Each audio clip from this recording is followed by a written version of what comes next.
The first time I saw her, she was killing a snake with her bare hands. It wasn't fear that moved her. It was instinct. Precise. Controlled. She stood in the middle of a clearing, her feet grounded in red earth, a sharpened wooden spear in her grip. The viper had slithered too close to a nest of birds, and in a single, graceful motion, she struck. The snake writhed once, then went still. She didn't cheer, didn't smile, just looked up at the sky as if thanking it for the warning. And that's when she saw me. I stood frozen, half hidden behind a palm tree, boots deep in wet soil, stunned by what I'd just witnessed. She looked at me, not with surprise, but with a wild, steady calm that made my chest tighten, like I was the one who didn't belong there. She didn't run, she didn't speak. She simply turned and vanished into the jungle, disappearing like mist. I didn't know her name. I didn't know anything about her. But something in that moment rooted itself inside me, deeper than logic, deeper than reason. I had come to the Amazon to escape everything. Lawsuits, headlines, investors, betrayals. The world I came from was built on concrete, control, and numbers. But here, in this unforgiving green silence, none of that mattered. I asked my local guide later that night, "Do you know a woman who lives alone? She killed a snake near the riverbank this morning." He blinked at me slowly. "You saw her?" "Yes." He whispered something in Portuguese, then crossed himself. "You saw the cacique's future wife." "What?" "She belongs to the chief of the village up north, promised to him since childhood. They say she's untamed, born of the forest, doesn't speak to outsiders." She spoke with her eyes. "She doesn't read, doesn't write, only knows the river, the animals, the moon. Her name is Kaira. She was raised by the tribe's medicine woman after her parents died. She was chosen to marry the cacique when she came of age. I couldn't sleep that night. The image of her, standing like a force of nature, bare skin streaked with dirt and sunlight, hair tangled with leaves, eyes like rooted fire, wouldn't leave my mind. She wasn't just beautiful. She was truth, unfiltered, unafraid, unreachable. The next day, I convinced my guide to return to the area. "I just want to see her again," I said. He shook his head. "You don't find her. She finds you, if the forest allows it." I waited near the river for hours. My phone had no signal, my mind had no peace. Every sound, a bird call, a crack of twigs, made my heart race. And then, she came. She stepped out of the trees like a shadow made flesh, a fishing spear in one hand, a net of river shrimp in the other. Her hair was wet. She walked with the confidence of someone who knew every breath of the jungle. This time, she didn't ignore me. She walked straight past, dropped the net on a nearby rock, and turned to me. I didn't dare move. She raised a brow. "Why are you here?" Her voice was accented, broken, but clear. She spoke slowly, carefully, like someone who had learned just a few English words. "To see you," I said, stunned she could speak at all. She stared at me, then pointed at my phone. "Translate." I opened a translator app. I spoke. The voice repeated my words in Portuguese. She listened, then responded in her native tongue. We were building a bridge, word by fragile word. "I'm Kyra," she said through the app. "You are lost?" "Kind of," I said. "But maybe I was supposed to find you." She gave a strange half smile. Not amusement, something softer, almost curious. "You don't belong here," she said. "The forest doesn't like your kind. I'm not here to take. I'm here to breathe." She tilted her head. "Even the air is different in your world." I wanted to ask her everything, how she lived, what she feared, what she dreamed of, but I could see in her posture that this moment would not last. She was already slipping away. "Will I see you again?" I asked, knowing the forest didn't deal in promises. She looked at me for a long time, then said simply, "Maybe," and then she was gone again. That night I couldn't stop thinking, how could someone like her ever live in my world? She couldn't read. She couldn't write. She had never seen a city, never boarded a plane. Her skin knew the sun, not screens. Her hands knew soil, not silverware. She belonged to the forest, and to the cacique, the man she was promised to, the man who ruled the village, who saw her as tradition, as duty. I was a stranger, a threat, a complication, but I knew one thing: no empire, no billion-dollar portfolio, no legacy, had ever made me feel the way she did. And I also knew loving her would cost more than I had ever paid for anything. She started appearing more often, not every day, not always when I waited, but just enough to make me wonder if the forest itself was guiding her steps. Kyra never approached loudly. She would emerge from the trees like the breeze, sudden, quiet, always real. Sometimes she'd come with fish in her hands, other times with herbs she didn't name. We didn't talk much. Even with the translator, some things couldn't be said, but it didn't matter. We had found a language beyond words. One day I watched her braid her hair beside the riverbank. Her hands moved with rhythm, swift, efficient, beautiful. I asked her through the translator who taught her that. "My mother," she replied. "You remember her?" "Only the smell. She used leaves on her skin. She smelled like green after rain." She never said more than she needed to. Her words were small doors, and I learned to be grateful for the ones she opened. I told her about my world, or at least tried to, about the suits, the flights, the phones. I showed her a video once, a city skyline at night, full of lights. She stared for a long time, then whispered, so loud. When I asked her if she'd ever want to leave the jungle, she didn't hesitate. "No," she said. "This is where I know the stars. The trees know me. I know what eats and what heals. Out there I would be deaf, blind, lost." That's when I understood. It wasn't just that she didn't belong to my world. She couldn't. She wouldn't survive in it. And it wouldn't deserve her if she did. Still, I kept going back. Every day I asked my guide to bring me upriver and wait a while. He knew what I was doing. He didn't ask questions, but I could feel the tension building. There were rumors. Other villagers had begun to notice the foreigner who stared too long into the forest. "You should be careful," my guide warned. "Kyra is not free." "I know. She is to marry the cacique. He's not a man to be tested. I don't want to cause trouble." "Then don't love her." But it was too late for that. One morning she took me to a place deeper in the jungle, where vines hung like curtains and butterflies scattered at every step. She pointed to a tree marked with carvings. "Here I played as a girl," she said. "This is where I said yes. Yes. To marry him." "You remember saying yes?" "No, but they say I did. I was 6. My stomach turned. I wanted to say it wasn't right, that she deserved choice. But who was I to judge a culture older than my country? Still, she must have seen something in my face. "I know I belong to him," she said quietly, "but I don't feel I do." "Then who do you feel you belong to?" She didn't answer, just took my hand and placed it on her chest, where her heart beat strong and fast. We didn't kiss, not that day, but it was the first time she touched me, and that night I dreamed of her voice calling my name, though I had never told her it. Days passed and something in the air began to change.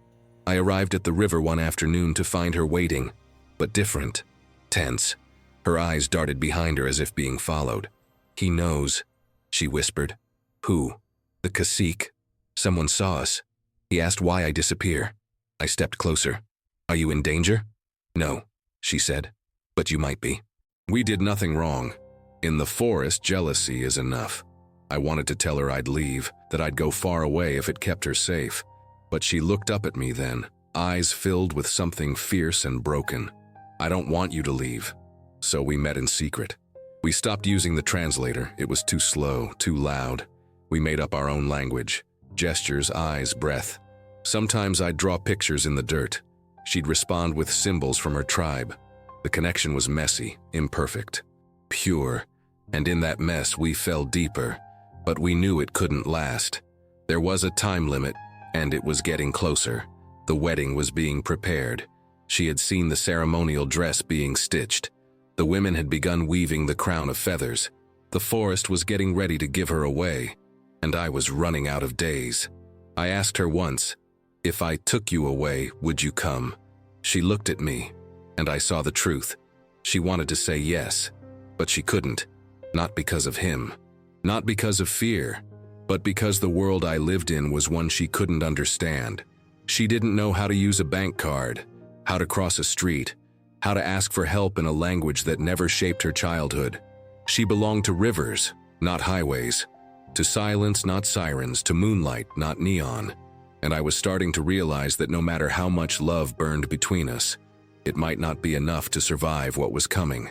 Before I met Kyra, I thought I understood beauty. I had dated models, influencers, women who wore labels like armor and fragrance like strategy. My world was filled with conversations about real estate, private jets, and the next overpriced restaurant opening in New York or Dubai. Everyone wanted something. A piece of the spotlight, a share of the story, or a cut of the fortune. I always gave dinners, gifts, trips, but no one ever looked at me like I was enough. Without the money, without the title, without the empire behind my name. Until her. She didn't care about my last name. She didn't even know it. She didn't ask about what I owned, where I stayed, or what I could offer. In fact, she didn't want anything from me at all. And that's what made her different.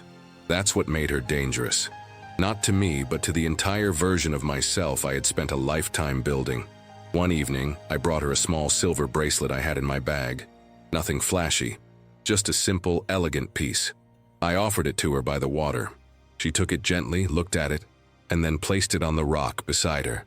"It's pretty," she said, "but I don't need it to feel pretty." She smiled as she said it. No pride, just truth. And in that moment I realized, this woman, barefoot, wild-haired, skin bronzed by the sun and scent marked by earth, was the most complete person I'd ever met. Not because of what she had, but because of what she didn't need. She knew herself. The jungle had raised her in silence and ceremony. Her rituals weren't of perfume and polish, but of leaves, rainwater, and fire. And here I was, a man with millions, undone by a woman who had never stepped inside a bank. But the deeper I fell, the more the world around us began to shift. Whispers turned into stares. One of the villagers had followed me upriver and seen us together. The cacique had been told. I could feel it in the air, like a storm behind the trees. I arrived one day at the usual spot, and Kyra wasn't there. Hours passed. Just when I was about to leave, she appeared, breathless, eyes wide. "You have to stop coming," she said, almost pleading. "Why? What happened?" "He knows. He sent a warning. If he sees us again." Her voice broke. "What will he do to you?" She shook her head. "It's not about me. It's about honor, territory. The forest isn't ruled by love. It's ruled by balance." I stepped closer. "Then what are we?" She didn't answer. Her silence said everything. That night I returned to the lodge filled with rage. Not toward her. Not even toward him, but toward the world I had left behind. A world where people could buy their way into everything, except meaning. Back in the city, love came wrapped in tactics. Smiles were calculated. Touch was currency. Women in designer heels told me I was inspiring, but only until the news cycle moved on or my portfolio dropped. Kyra didn't even know how to write the word love, but when she looked at me, I felt it more deeply than I ever had in boardrooms or penthouses. She wasn't something to own, she was something to honor, and I was failing her, simply by being there. But I couldn't leave. Not yet. Not until I understood what it meant to care for someone who had nothing, and yet made you feel like you had everything. I returned again the next day. She was waiting. We didn't speak much. She rested her head against my shoulder, and I held her like the world was trying to tear us apart. Because it was. The forest was watching, the village was watching, and the cacique, her future husband, was no longer just a distant shadow. He was coming, and our time was running out. The drums started 3 nights before the wedding. Slow at first, like a warning, then louder, constant, the kind of sound that echoes in your chest long after it stops. I didn't need a translator to understand what they meant. Kyra was being called. She met me one final time at the edge of the river, her body half hidden in the shadows of tall grass. The moment I saw her, I knew something was different. Her hair was braided with red feathers. Her wrists had been marked with white paint, symbols of transition, symbols of belonging. "They've chosen the day," she said softly. "When?" "After the moon passes twice." I looked up. The moon was already rising. "So soon," I whispered. She nodded. "The forest doesn't wait." I wanted to beg her to run, to leave with me, to break every rule, every vow, every tradition that had chained her to a future she didn't choose. But I didn't. Because deep down I knew the truth. She wasn't chained. She was woven into the trees, into the wind, into the stories passed down by her people long before I ever existed. "Do you love him?" I asked. "No." "Then why marry him?" "Because I love them," she said, eyes watering. "My people, my sisters, my elders. If I run, they pay. If I refuse, I dishonor the hands that raised me." She stepped closer, pressing her forehead against mine.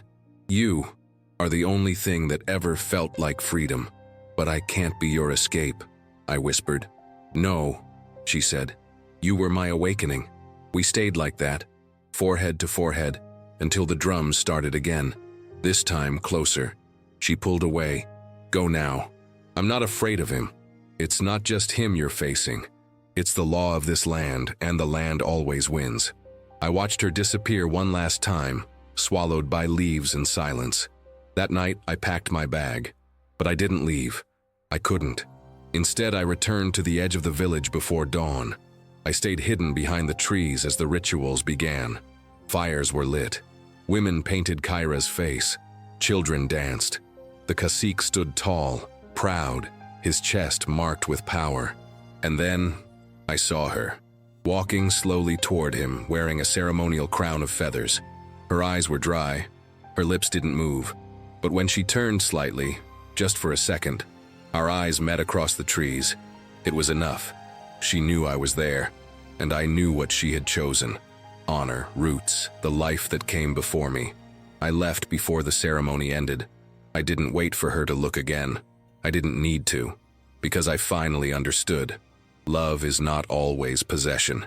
Sometimes it's the strength to let someone return to where they were born, even if it breaks you. I boarded the boat alone. As we drifted away from the village, I saw the smoke rising from the celebration fires.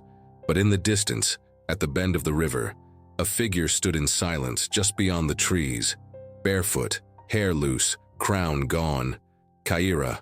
She didn't wave. She didn't call out. She just placed her hand over her heart and bowed her head.